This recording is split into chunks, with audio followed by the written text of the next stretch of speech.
Hi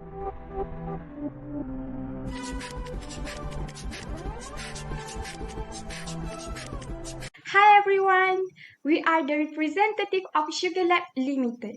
My name is Ayunis and I will introduce to you a little bit about our company. Okay, now let's get to know about Sugar Lab. Sugar Lab is an ice cream cake company established by Mr. Alan Nathan, Mr. Muhammad Shukri and Mr. Muhammad Shafi, who are friends from university days. Back then in 2016, they decided to open an ice cream cake company inspired by the multinational American company Baskin-Robbins. Since Baskin-Robbins is a multinational company, they decided to localize the company to suit the Malaysian taste. Next, we will move to the Sugar Lab objective, vision and mission. Our objective is to satisfy consumer needs and wants with the superior quality and flavorful ice cream and cake. Our vision is to promote better mental health for communities with sweets and to become #1 ice cream cake supplier in the world. And lastly, our mission is to create a healthy ice cream cake recipes. Next, our company background. Our company name is Sugar Lab Limited, form of business limited partnership company, main activities, ice cream and cake supply, registration number, our email address and online shopping website. Moving over here, we got our company logo and the headquarters address. For our logo, you can see a background of ice cream and a small logo of cake to portray our main activities, and there is a little bit of lab equipment to representing our company name. Following with our organizational chart, we have General Manager Mr. Muhammad Shukri, Sales and Marketing Manager Mr. Muhammad Shafi, Accounting Manager Mr. Alan Nathan, Administration Manager Mr. Tim Check, Operational Manager Mr. Sean Lim. And this is our branch. Our headquarters in Sugar Lab Puchong, Selangor. And the second branch is Sugar Lab Kota Baru in Kelantan, Sugar Lab Kota Kinabalu in Sabah, Sugar Lab Pulim in Kedah, and our last branch is Sugar Lab Butterworth in Penang. Moving to our product, we got two categories of products, which is ice cream and ice cream cake. First, ice cream. This is our product for ice cream: strawberry cheesecake, chocolate marshmallow, cappuccino, cotton candy, marmalade, durian, yogurt. And for ice cream cake products, we got chocolate indulgence, red velvet, our signature carrot premium, tiramisu, fluffy kaladi, and chocolate banana. Followed by the attributes of our tables, we got 6 tables. First, branch with branch ID as the primary key. There's no foreign key and a list of secondary key. And salesperson table with salesperson ID as the primary key and branch ID as the foreign key and a list of secondary key. Next is customer tables with customer ID as the primary key and there's no foreign key and a list of secondary key. Product tables with product ID as the primary key. There's again no foreign key and a list of secondary key. We got invoice tables with invoice number as the primary key, a list of foreign key, branch ID, salesperson ID, customer ID, product ID, and a list of secondary key. Lastly, our product list tables, we got no primary key for these tables, but we got foreign key, salesperson ID, branch ID, invoice number, product ID, and a list of secondary key. Other than that, we got 3 types of relationship between the tables, but I will describe only one example for each relationship. First, we got one-to-many relationship, which is branch and salesperson. One branch assign many salesperson. Second, we got many-to-one relationship, which is between invoice and customer tables. Many invoices prepare for one customer. Lastly, we got many-to-many relationship between invoices and customer. Many invoices prepare for many customers. Moving on to our Excel analysis. This is our main menu. It is a shortcut to access all of our sheet. We create this using the hyperlink. For example, if I click at the branch buttons, it will automatically lead me to the branch sheet. Hello, my name is Siti Nushara Binti Talib, and we will continue with our Excel. First, we will look at branch information. As for branch information, there will be 11 attributes, which are branch ID, name of branch, location, postcode, address, operation days, operation hour, number of employees, manager's name, phone numbers, and fax number. The primary key for branch information is B01 to B05, where B indicates for branch and 01 to 05 is indicate our location, which is from Selangor, Kelantan, Sabah, Kedah, and Penang. Next, we will continue with salesperson information. There are 10 attributes, which are salesperson ID, salesperson name, branch ID, salesperson commission, salesperson address, phone number, age, gender, salesperson education, and email. Our primary key for our salesperson information is SP01 to SP13, which a capital letter of SP is indicate for salesperson. For branch ID B01, there will be 5 salesperson assigned to the shop, and the rest of branch there will be 2 salesperson for each branch. Our salesperson also assigned with 10% commission, where they will be get 10% commission based on their product sales. Next, I will pass to Alia Azishah to proceed with customer information and product information. Hi, my name is Alia Azishah binti Arif. I will continue this presentation for customer table and product table. For the customer table, there are 8 attributes consist of customer ID, customer name, customer age group, customer race, customer region, customer phone number, customer gender, and customer email address.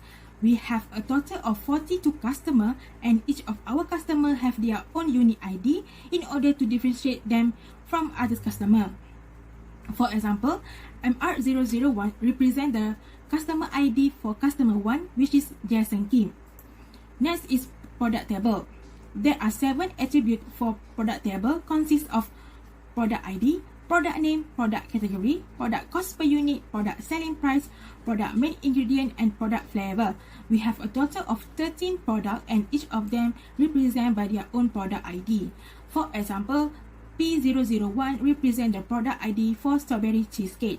That's all from me. I will pass this presentation to Anis. This is our invoice table for the year 2020 and 2021, which we have 13 attributes, which are invoice date, year, month, invoice number, customer ID, salesperson ID, branch ID, product ID, quantity, selling price, sales, media of purchase, and payment method. Our first invoice number is INV0701, which indicate the first invoice for the 5th year operation. And on the selling price here, you can see that we use XLOOKUP function. Another formula we use is quantity times with selling price, which resulted in the total sales. I will pass the discussion to Izzah. Hi, Assalamualaikum. My name is Nur Izzah Sabrina binti Azlan, and I'll be presenting the product list table. This product list table consists of 12 attributes, which are invoice date, invoice number, salesperson ID, branch ID, product category, quantity sold, cost per unit, total cost, sales, salesperson commission, and gross profits. This table outlines the information of all products, and it will be easier for the salesperson to record the sales transaction by referring to the table. Sugarlet has 2 categories of products, which are cake and ice cream. Each product has its own unique ID, represented by the product ID to differentiate them from the other products in the company. This table also recorded the salesperson ID, which represents the salesperson who closed the sales. This will make it easier for the company to track which salesperson records the highest sales. To get the gross profit for each invoice, we minus the sales amount with the total cost and salesperson's commission. Next, Ayunis will proceed with the sales transactions.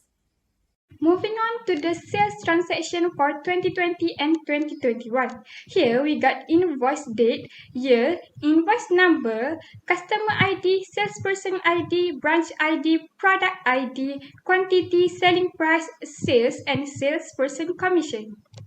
At the quantity column, again we use XLOOKUP function. While for the sales column, we use the formula of quantity times with selling price. Next, I will pass the presentation to Anis for the sales analysis. Thank you, Ayuni. I will continue with sales analysis. First, let's look at on the sales trend by month. We use line chart to visualize our data of the total sales in each month because it is easy and the best way to show the change of the sales trend over the period. For the year 2020, there is a sudden drop of sales in March due to the implementation of Movement Control Order (MCO) by our government. Since then, the sales have been fluctuates starting from March up to November. And in December, we recorded the highest sales of 7,316 because people are celebrating Christmas and they bought our products as their desserts. And for the year 2021, the month of December still recorded the highest of the sales. Moving on to the sales analysis by customer, we use clustered column chart to visualize our data of the total sales based on the age group because it allows us to make comparison of our data. And in year 2020, we can see that the age group of 15 up to 25 years old recorded the highest of the sales because this age group usually love to try new viral foods such as our sweet desserts. Meanwhile, the age group of 36 to 45 years old recorded the lowest sales because they are less likely prefer to consume sugary food. And then for year 2021, we can see that the age group of 15 to 25 years old still recorded the highest sales of 33,846. Next, we have sales analysis by payment method. We use a pie chart to visualize our data because there are only few data points of the payment method used by our customers such as online banking, e-wallet and cash. Hence, we can see the percentage of our total sales based on the payment method. For the e-wallet, it recorded the highest percentage of 64% because people love to use digital payment nowadays since it is easy and quicker. And online banking recorded the least percentage because it would take quite some time to log in to your online banking account. And for the year 2021, we recorded e-wallet as the highest percentage of 67% as the selected payment method that our customer preferred. And we finally have the sales analysis by product. We use 3D stack bar chart here to visualize our data, and because it allows us to easily interpret and summarize the data of the total sales based on the product. And we, as you can see here, we have two categories of products such as cake and ice cream, in which cake has recorded the highest sales compared to ice cream because our customer mostly bought our cakes on their special occasion. And then for red velvet cake, in year 2020, it is recorded as the best-selling cake. And for ice cream flavor, we have chocolate marshmallow as the highest sales recorded. And for year 2021, we have a carrot premium cake as the highest sales here because we have upgraded the recipe and the decoration to make it more delicious. And then durian ice cream flavor recorded the lowest sales of 425 ringgit because it is the most expensive flavor that we have. And next, I will pass this to Alia. Next, I will continue this presentation for customer analysis. The first analysis is customer analysis by demographic, which divide by our customers' age group, gender, and race. For customer analysis by age group, we use a bar chart to construct the analysis as it allows us to compare the data according to their categories. Therefore, it is easy for us to determine which type of age group customer that have the highest or lowest number of customer. As shown in the bar chart, the age group of 15 to 25 years old had the highest number of customer. This is because our customers who are in the range of the group consist of teenagers and young adults who prefer to spend their time trying sweet dessert as opposed to customers between the age of 36 and 45, as they tend to limit their consumption of sugary food because they are more concerned with their health. For customer analysis by gender, we use a pie chart to construct the analysis as it easy to understand and we can illustrate our data in numerical proportions. As you can see in the pie chart, we recorded the highest customer from male, which is 55% as compared to female, which is 45%. Meanwhile, for the customer analysis by race, we also use a bar chart to construct the analysis, and according to the chart, we had the most Chinese customer followed by Indian and Malay. Next is customer analysis by product. We use a horizontal bar graph to construct the analysis as it is a better way to present our data with long label, which is the product name. According to the bar graph, the least preferred product by our customer in 2020 for ice cream is durian ice cream. As we know, some people cannot eat durian due to their strong smell, which causes our customer to avoid trying the flavor. Meanwhile, the most popular ice cream flavor among our customer are chocolate marshmallow and strawberry cheesecake. Meanwhile, the most popular cake among our customer is fluffy Keladi because we provide discount for the cake throughout the year, and least popular cake is carrot premium. In 2021, the most popular ice cream among our customer is cappuccino, and the durian flavor remained the least preferred ice cream throughout the year. Meanwhile, the most popular cake throughout the year is carrot premium, and the least preferred cake is chocolate banana cake. This is due during the year. We have received some feedback from our customer who state that our chocolate banana cake tastes more like regular chocolate cake, which affect the sale of the cake. The third analysis is customer analysis by branch. We use a bar chart for the analysis because it allows us to compare the data by category, such as which branch has the most and least customer. According to the chart, our Puchong branch had the most customer because it is our headquarters and the branch is larger than the other branches. So more customer can visit this branch to get their favorite ice cream or cake. Meanwhile, the lowest number of customer recorded is from branch Kota Baru. And the last analysis is customer analysis by medium of purchases. We use the donut chart to show the proportions of categorical data similarly to pie chart. According to the chart, in 2020, online purchases recorded the highest medium of purchase preferred by our customer, which is 70% compared to walk-in with only 30%. Because of the COVID-19 pandemic, the government was forced to hold the MCO in 2020, causing people to stay at home due to the restrictions. Therefore, our customer can only purchase our product through online, and we will deliver their order through delivery. However, in 2021, as the conditions has improved, so we recorded the highest number of customers through walk-in, which was 60% and 40% for online purchases. That's all from me. I will pass this presentation to Shahada. Okay, thank you, Ali Azisha. Now we will continue with sale% analysis. But beforehand, in this analysis, we mostly choose bar chart except for sale% analysis by level of education because we're using a donut chart because it's easier for us to use a bar chart to read and analyze the data and simply recognize the sale% performance for each year. For now, we will continue to discuss for our first sale% analysis, which is sale% performance by sales commission. We utilize the performance using this bar chart to determine which salesperson who got the highest commission and also the other rest of other salesperson.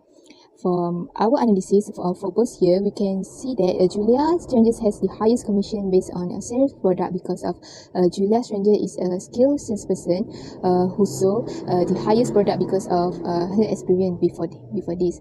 For 2020, Joy got the lowest commission, which is RM 94 ringgit and 40 cents, and as for 2021, the lowest person is changed to Emily Paris, who got only 63.80 cents ringgit. It is because of her lack of skill in training skill. Next is salesperson performance by sales. Now for the year 2020, we can see that the highest net sales is Julia Perez and the lowest one is Angel Joy. We also can see the others salesperson have the same average of net sale, and we can see that the sales of salespersons is low because of COVID-19 pandemic. But Julia Strangers managed to get the highest sales because of their advancement in online selling. On 2021, Julia Strangers also got the highest sales, followed by Ehsan bin Fizi. We also can see that many of our salesperson improved their growth of sale. For example, Ajay Joy, who got the lowest sale for 2020, but for 2021, she has a growth her sales in 2021 because of the reduce of procedure of movement control of COVID-19 that has helped her to grow their sales, and they also have increased their skill in online or offline selling. But for some of a salesperson has a decline of sale compared to 2020. For example, we see the sale decline of North Chicago. And we also see Emily Paris got the lowest net sales because of not enough skill in doing her job. Now we will continue with salesperson analysis by education. We utilize our data by using a donut chart to show the relationship between the level of education and total quantity sold with their performance. As we can see that the salesperson who has a 46% out of 100 of salesperson is from SPM level of education, which is a 6 salesperson, and 38.46% is from degree level of education, and the rest is from diploma. As for product quantity sold, we can see that their quantity product sold is based on their percentage of total sales percent based on a level of education, which we can conclude that all of our salesperson have equal skill in selling our product, and they all motivated in doing their job well, even though they have a different level of education. As for salesperson analysis by product quantity sold, for 2020 we can see that North Chicago has the highest quantity of products sold, amounted to 192, and the lowest one is Angel Joy. As for 2021, we can see that Ma'el bin Ismail has the highest quantity of products sold, amounted to 229, and the lowest is Emily Paris. And we also can see that Julia Strangers has the balance of quantity sold for both years, where we can see that there is only a slightly different of quantity sold for both years, where for 2020 is 177 and for 2021 is 183. Next is salesperson analysis by customer. We do this analysis to determine whether the number of customer influence the number of total sales of salesperson. As we can see for both years, Ehsan bin Fizi has the largest amount of total customer ID who buy with him, with the grand total for both years is 90 customer IDs, followed with Julia Strangers, who collect 70 customer IDs, and the lowest is Emily Paris.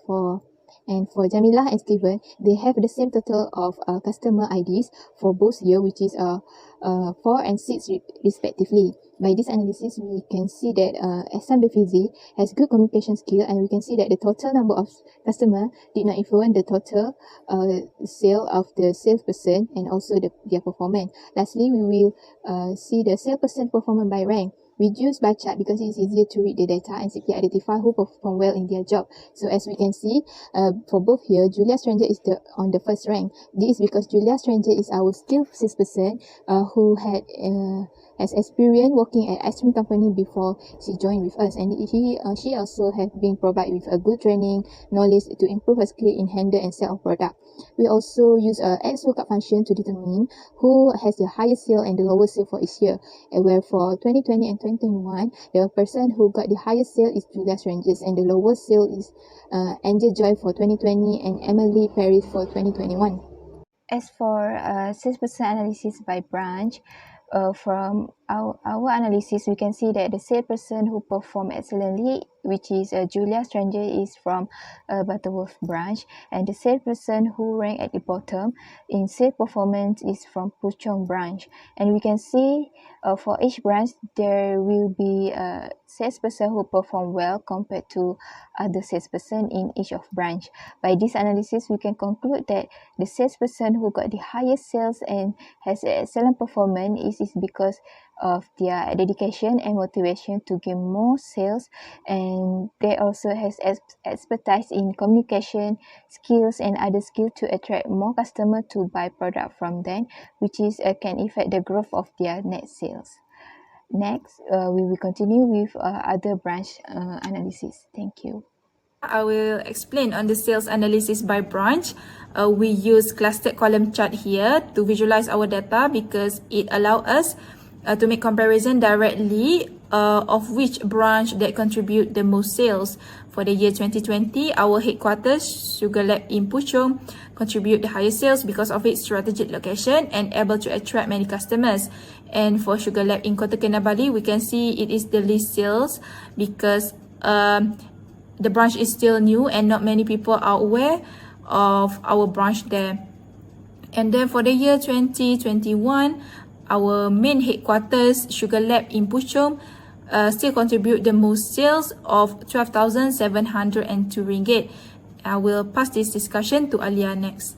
And the last analysis is branch analysis by customer.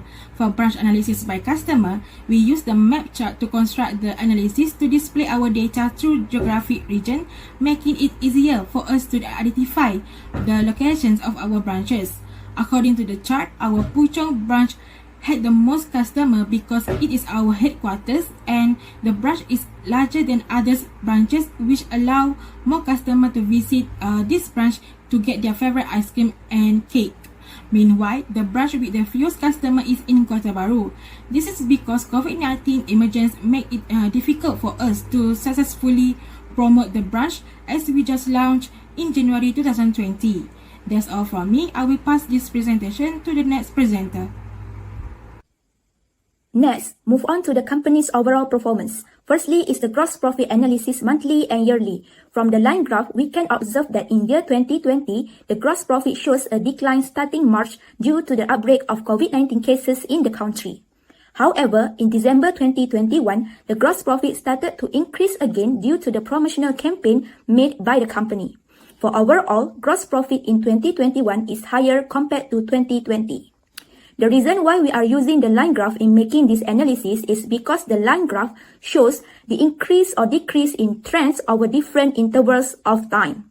As in this case, the line graph shows the increase and decrease in gross profit analysis over 2 years, which is in year 2020 and 2021. Next is gross profit analysis by product. From the multiple bar chart, we can see that in year 2020, red velvet cake recorded the highest gross profit, while durian flavored ice cream has the lowest gross profit. In year 2021, the product with the highest gross profit is carrot premium cake, and the durian flavored ice cream still recorded the lowest gross profit. For overall, from the chart, we can see that gross profit by product in 2021 is higher than 2020. The reason multiple bar chart is used in this analysis is because it is useful for comparing the same items in different years. For example, in this case, we compare the same item, which is the gross profit by products, in 2 different years. The last one is gross profit analysis by branch. Based on the chart, Puchong branch recorded the highest gross profit, while Kota Kinabalu branch recorded the lowest gross profit in year 2020. Meanwhile, in 2021, Puchong branch still recorded the highest gross profit, but the lowest gross profit is recorded in Kulem branch. For the overall, Puchong branch recorded the highest gross profit in both years of 2020 and 2021. The analysis is also made by using multiple bar chart as we compare the same item, which is the gross profit by branch, in 2 different years. Next, Ayunis will proceed with the dashboard. This is Sugar Lab dashboard containing all the summary of all analysis. There is sales analysis, overall performance analysis, customer analysis, branch analysis, and salesperson analysis. And over here, we got all the slices that connected to the all graph in the all analysis. For example, if I unclick the 2020 over here, the analysis and graph will turn to the information for only 2021. Next, I will pass the presentation to Izzah to explain more about the issues and recommendation. Next, I'll be presenting some issues that arise in the company and also the recommendations to solve the issues. The first issue of concern is the drop in the sales trend of the business during the year 2020. The company sales have dropped significantly in 2020 due to the outbreak of COVID-19. For the future company sales performance in 2022, we are expecting our sales trend to be increasing, and we are also expecting to welcome more customers to our shops in 2022. The recommendation to solve this issue, which is to increase the company sales trend in the future year 2022, We plan to improve the marketing by using various kinds of marketing strategies in order to reach and attract more customers to buy our products. We are going to fully utilize our social media and to implement direct marketing strategy to reach new customers and also to retain our regular customers. Another issue of concern is the poor salesperson performance by sales. From our observation, a few of our salespersons have recorded low sales during the years 2020 and 2021. This happened because of they are lacking of experience and skills. For the future year in 2022, we are expecting our salesperson can make higher sales compared to the last 2 years because they have gained enough experience and skills. The recommendation to solve this issue is to find ways to improve their performance. Our company plans to provide the salesperson with training and classes so that they can gain useful knowledge and skills that can be practiced in the company. With sufficient knowledge, skills, and experience, the salesperson will be more confident to attract more customers to buy our products.